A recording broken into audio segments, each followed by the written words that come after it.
livre de ce soir est une œuvre riche de sens, écrit par Raphaël Giordano, auteur et coach en créativité et développement personnel.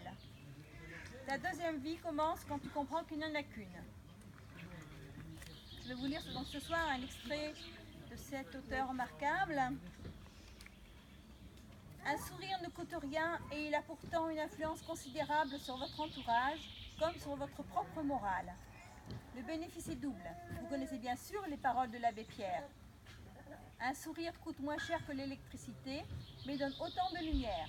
Il a même été démontré qu'un sourire sincère, offert à quelqu'un, peut entraîner par réaction en chaîne jusqu'à 500 sourires dans une journée, sans parler de ses bienfaits sur le cerveau et sur le corps.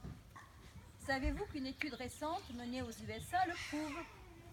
Des scientifiques ont demandé à des volontaires de tenir une baguette dans la bouche. Ceux du premier groupe devaient la tenir sans expression sur le visage. Ceux du deuxième groupe devaient le faire en se forçant à sourire et ceux du troisième groupe en souriant naturellement. À partir de là, on les a soumis à divers exercices stressants tels que plonger les mains dans l'eau glacée. À chaque exercice, on relevait les variations de leur rythme cardiaque. Dans le groupe dont l'expression devait rester neutre, le rythme s'était sensiblement accéléré. Dans le groupe au sourire forcé, les relevés attestaient un rythme cardiaque bien moins élevé, mais c'est dans le groupe au sourire naturel que le rythme cardiaque était le plus lent. Que retenir de cette expérience? Que le fait de sourire, naturellement ou non, réduit les effets du stress sur l'organisme. Là-dessus, les scientifiques sont formels. L'explication, le cerveau interprète le sourire, qu'il soit naturel ou pas, comme un état de bonne humeur et libère des hormones de sérénité. Ce n'est pas beau ça? Si, en effet. Vous voyez Camille, sourire vous permet non seulement d'être plus aimée des gens, d'être plus heureuse, mais aussi de vivre plus longtemps et en meilleure santé.